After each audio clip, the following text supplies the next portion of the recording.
Hallelujah. प्रभु में आप सबको जय मसीह की। आपके अपने चैनल जीवित परमेश्वर में आप सबका बहुत बहुत स्वागत है। आप सब ने जो अपना मूल्यवान समय दिया, अद्भुत प्रेम दिया, उसके लिए मैं आप सबका बहुत बहुत धन्यवाद करता हूँ। आज फिर से मैं एक और विषय आपके लिए लेकर आया हूँ। मेरा आज का विषय है, हम परमेश्वर की अधीनता में कैसे आएँ। आइए इस विषय पर बात करते हैं। देखिए, प्रभु की अधीनता में आने का मतलब है कि हम प्रभु की प्रभावशाली शक्ति और नियंत्रण को स्वीकार करते हैं और अपने जीवन को उसके मार्ग पर चलाते हैं। यह एक धार्मिक और आध्यात्मिक भावना है, जिसका मतलब है कि हम अपनी स्वाधीनता को छोड़कर प्रभु की इच्छा और दिशा के अनुसार जीने का संकल्प लेते हैं। प्रभु की अधीनता में आने के लिए हमें पहले प्रभु की महत्वता और महिमा को समझना चाहिए। हमें अपने अहंकार और अभिमान को त्यागना चाहिए और प्रभु के सामर्थ्य को मान्यता देनी चाहिए। यह समझना महत्वपूर्ण है कि हम अपने जीवन में अधीनता का विचार कैसे अपनाते हैं। एक तरीका है कि हम प्रभु के प्रति श्रद्धा और विश्वास बनाए रखें। हमें प्रभु की इच्छा के अनुसार चलने की कोशिश करनी चाहिए। हमें प्रभु के बचाव और मार्गदर्शन के लिए प्रार्थना करनी चाहिए। इसके लिए हम प्रभु के वचन को पढ़ें, समझें और अपने जीवन में ग्रहण करें। बाइबल इस विषय में क्या कहती है, आइए देखते हैं। याकूब 4:7 वचन कहता है कि इसलिए परमेश्वर के अधीन हो जाओ और शैतान का सामना करो, तो वह तुम्हारे पास से भाग निकलेगा। वचन कहता है कि हमें परमेश्वर के अधीन होना चाहिए और शैतान के विरुद्ध लड़ना चाहिए। परमेश्वर के अधीन होना अर्थात उसकी आज्ञाओं और मार्गों पर चलने का अर्थ है हमें परमेश्वर की सेवा करनी चाहिए। जब हम ऐसा करते हैं तो शैतान अपनी बुराइयों और आक्रमणों के खिलाफ हमारे पास से भाग जाता है।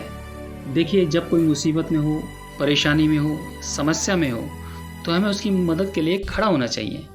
कहने का तात्पर्य यह है कि हमें अपना मन भलाई के कार्य में लगाना चाहिए, क्योंकि ये हमारे परमेश्वर को भाता है और प्रभु के संतान होने के नाते हमें भलाई के कार्य करने चाहिए। देखिए, शैतान बुराई के कार्य से प्रसन्न होता है और हमारे प्रभु यीशु भलाई के कार्य से प्रसन्न होते हैं, क्योंकि परमेश्वर ने अपने पूरे जीवन में भलाई के कार्य किए हैं। प्रभु यीशु हमेशा भलाई के कार्यों की धुन में ही लगे रहे हैं। जब हम परमेश्वर के वचन में होकर अपने जीवन से भलाई के कार्य करते हैं तो हम प्रभु की अधीनता में आते हैं, यानी परमेश्वर हमारी ओर है और जिसके साथ परमेश्वर है उसको कौन हरा सकता है। देखिए, जब हम परमेश्वर के अधीनता में आते हैं तो हम प्रभु की सुरक्षा में आते हैं, उनके अधिकारों में आते हैं और हम पृथ्वी में एक अधिकारी के रूप में कार्य करते हैं। कोई भी इंसान अपने दुश्मन का सामना तभी कर सकता है जब उसके पास सुरक्षा है, बल है, अधिकार है, हथियार है, दिलेरी है। और हमारी सुरक्षा, हमारा अधिकार, हमारा बल, हमारे हथियार क्या हैं?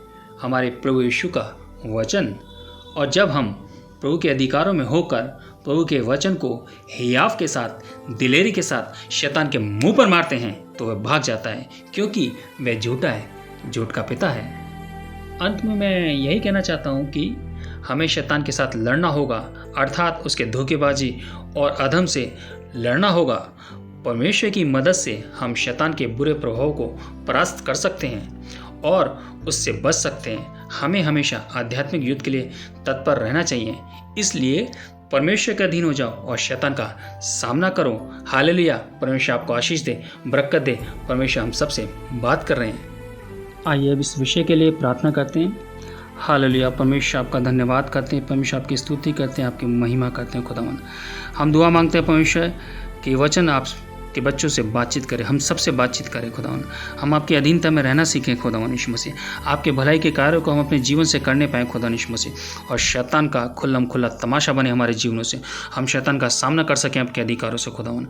ये वचन हमको छेदे खुदावन, बातचीत करे खुदावन। आपका वचन सामर्थ्य है, काम करता है खुदावन यीशु मसीह। ये वचन, ये प्रचार वहाँ तक पहुँचे खुदावन जहाँ जहाँ तेरे बच्चों को ज़रूरत है खुदावन, जिनको इस वचन की ज़रूरत है खुदावन। और तेरे सभी बच्चों को तेरे कलाम की ज़रूरत है खुदावन यीशु मसीह। तो परमेश्वर इस प्रचार के माध्यम से यही चाहते हैं, हमारे यीशु मसीह की महिमा हो और उसके बच्चे परमेश्वर के राज्य के लिए, उसके कार्य के लिए तैयार हों। परमेश्वर आपके हाथों में सब कुछ सौंपते हैं और इस दुआ को यीशु मसीह के जीवित और पवित्र और सामर्थी नाम से मांग लेते हैं। दया के साथ सुने पिता और ग्रहण कीजिए प्यारे यीशु मसीह। आमीन।